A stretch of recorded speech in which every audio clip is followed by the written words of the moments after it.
Ọdịma Igbo jiri enyi wee chi ọzọ anabatakwa m unu n'oge Ugwumba nke ụbọchị tata.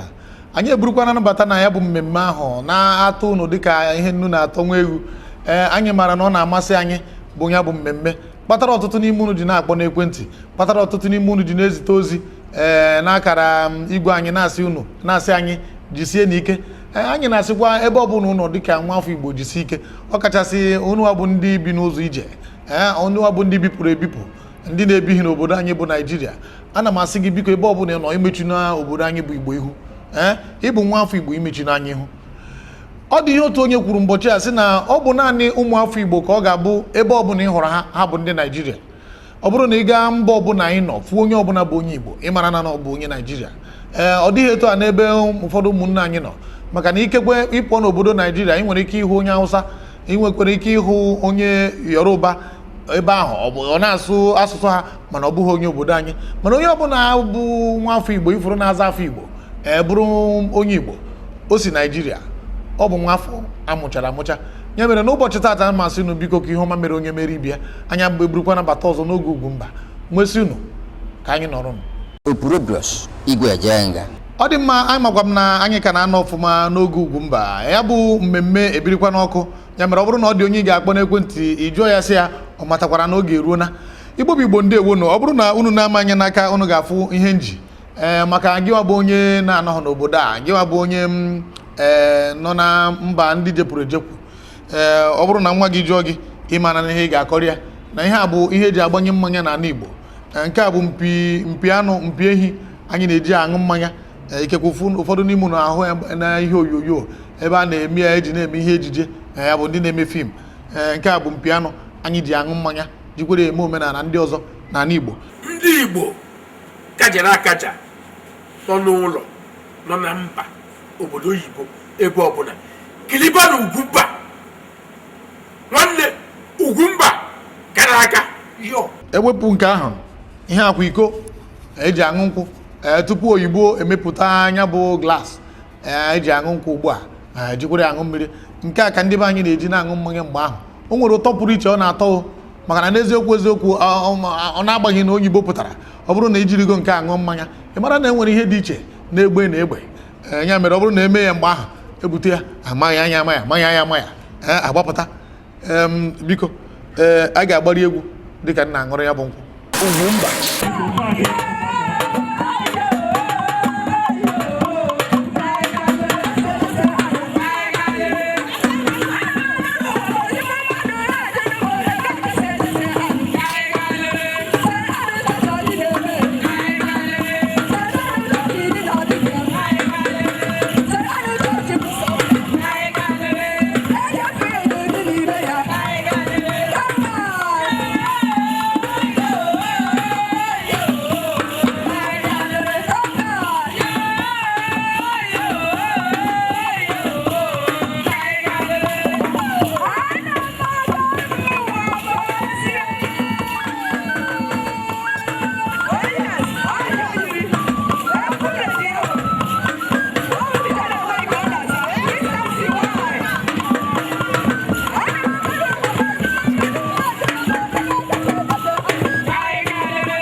ọ dị mma anyị aṅụrịa na ya bụ mmanya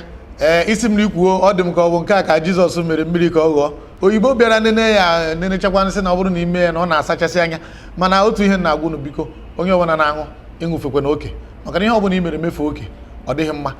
mma n'ahụ ọ gwarị na ọ gara ekweghị omume ịṅụnacha maka na ya bụ nkwụ na-egbukwa egbu ihe na-atọ ụtọ na-egbukwa egbu Igbo n'ụbọchị tata unu ama na etu anyị si ike ekike etu anyị si nọrọ egosi na n'unu na ihe anyị chọrọ itinye ọnụ n'ụbọchị tata bụ ihe gbasara ọdịnala ya mere n'ụbọchị tata anyị ga na-achịkwa azụ n'ihe gbasara iri ji n'ala Igbo mana anyị ga-aga obodo Lagos steeti bụ ebe anyị ga-agakwuru Chief Hyacinth Ọhazurike bụ eze Igbo nke Lagos steeti maka ịwa ji nke o mere mgbe gara aga anyị nwesị ka anyị wepụtara ya unu ka ụmụaka anyị na-ahụkwa ihe gbasara ịwa ji ọ bụghị naanị ịwa ji maka na ebe a na-anwa ji a na-etikwa mmanwụ a na-emeri ọtụtụ omenala dị iche iche a na-agba egwu a na-enwe ihe ọṅụ wee rie nri juo afọ iji kene Chineke maka na ya bụ ihe anyị kọrọ n'ubi erutana maka anyị ga-anọ n'obodo Lagos maka emume ịwa ji nke eze Hyacinth Ọhazurike eze Igbo Lagos. Ugwu a na-akwere Igbo ọnụ okwu Igbo ji biri gee Ugwumba n'ọdụbụ Ugwumba Dekwute TV gị nso ma Ugwumba na-aga ihe gbasara Ugwumba ọ ga-adị gị mma uzisa na ozi Ugwumba maka na Ugwumba ji ezigbo ozi wee bịa udo dịrị unu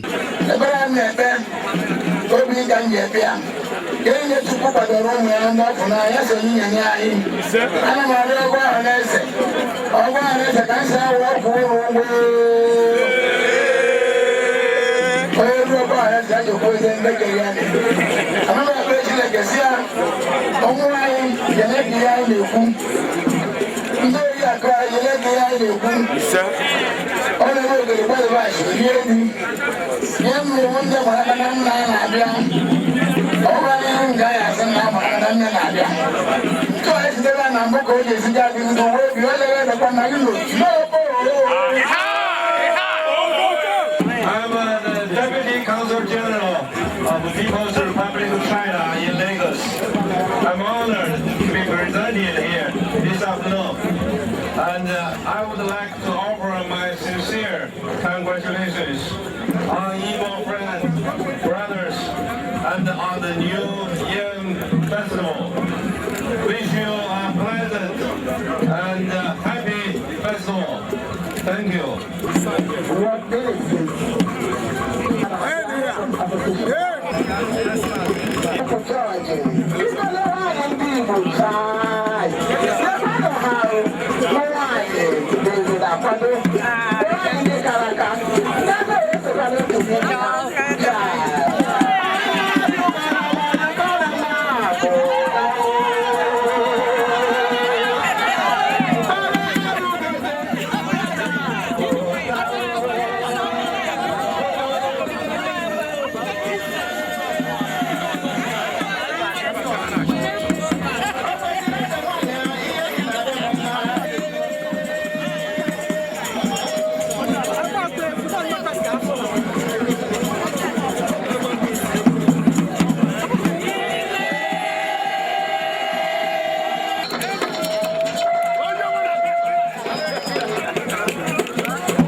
afọ mbụ Nze Eugene Dikokwe Akanite ndebe anyị ka anyị na-ekiri Ugwumba.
n'anya ma ọ bụ na ị nwere ego ugbu a wee chọọ ịzụ ụgbọala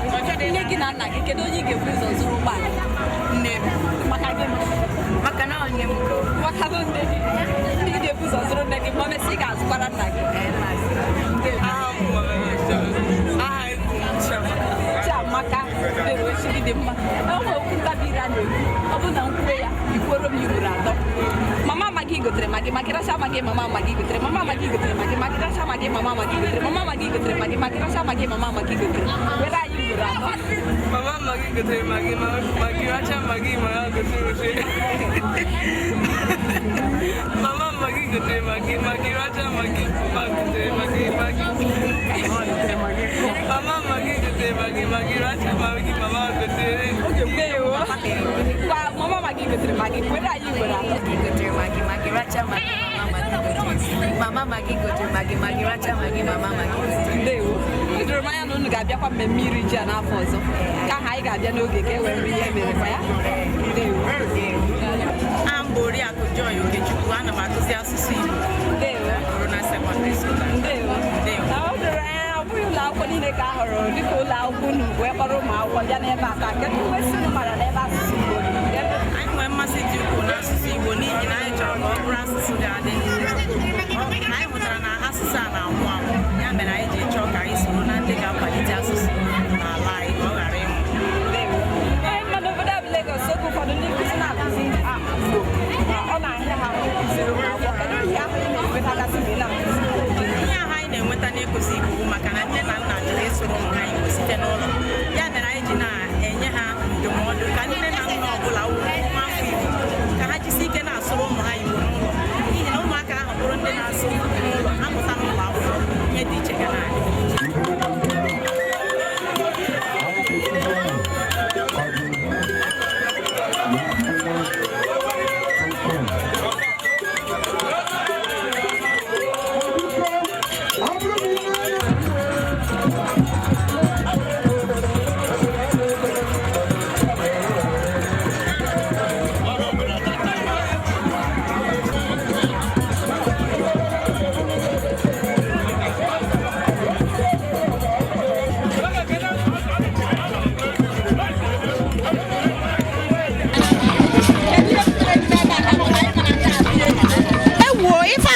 ji ndị Igbo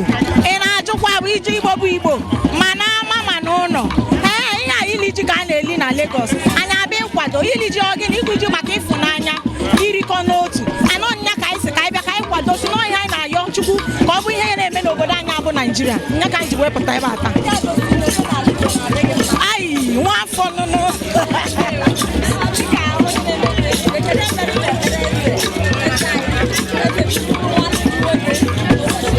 eze ya na-adị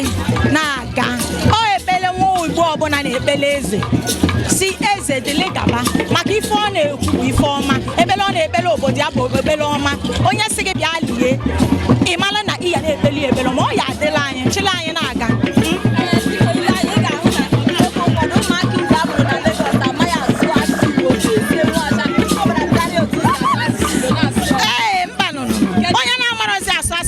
nsogbu dịkwa rapụkwa ife niile na omenala ebe isi ya ama ntọala ọ dị mkpa na ya ama ntọala ee nne na nna asụsụ oyibo dịkwa na mma ọ dị mma maka ndị ya na-ejepụ ejepụ mana asụsụ Igbo ebe ụmụ unu si ọ bara ulu ọ bụrụ mmadụ jebezi o chefuzie omenala chefuo ebe o si ọ bara ulu ọ ya anapụ na nwata asụ n'oyibo mana ọ ya amarịrị asụsụ ebe o si ọ dị mkpa biko na ọhaneze afa m bụ Nwaada Benita Nzeribe nke na-eme fim aha m bụ Maazị Donatus Chikezie nke Nderem ihe eji wee malụ m bụ Don Kems onye na-eme ihe onyonyo a na-akpọ fim n'asụsụ oyibo ọ na-awụ ihe mwute na mmọnwụ na-abịa mmemme sọsọ ndị a na-agwa okwu a na-ajụ ajụ bụ ndị anyị na-eme ka ha wụrụ star kpakpando a na-enezi anyị nwe nwaanyị na-eme ha dobe anyị n'azụ oche ọ dụghọ mma Igwe Ejenga biko ama m na ọ na-ewute anyị n'ụzọ pụrụ iche na anyị enweghị ike ịga n'ihu maka na oge anyị agwụna ya mere anyị ji na-ayọ gị biko ebe ọ bụla ị nọ kwagide anyị ọ bụkwa na ihe nwute na abịa na ihe onyonyo ndị DSTV na ndị ugwu nwere nke ha ndị Yoruba nwere nke ha kedụzi ihe ji nkịta ọnwụ na anyị nwa bụ ndị Igbo bụ isi obodo Naijiria enweghị ike inwe nke anyị o wee bụrụ na anyị akpọ n'ọba anyị mkpọkọrọ agbata obi wee were na-ekpofu ahịhịa ya mere kwagide anyị nwa bụ ndị Ugwumba nakwa ndị ọzọ niile dị njikere imepụta ihe gbasara ihe Igbo ka anyị gbaa mbọ mee ka ụmụaka anyị na-ahụ ebe a na-asụ Igbo na-ahụ ihe gbasara Igbo n'ihe onyonyo a ana m ekwu unu nkwa n'izu ụka ọzọ na anyị ga-abịakwa ọzọ mgbe na-asị unu ka emesịa Ugwumba ihe ọbụla ị na-eme gbasara nkwalite nke asụsụ na omenala Igbo ị chọọ ka ọha na eze mara maka ya kpọtụrụ Ugwumba na akara ekwentị 08034714708 ihe ndị dịka egwu ọdịnala ọfala echichi mmanwụ dị iche iche iri ji ịnwa akwa nakwa egwuregwu n'ụdị ọbụla zitere anyị ozi n'akara ekwentị 08034714708 ndewo Ugwumba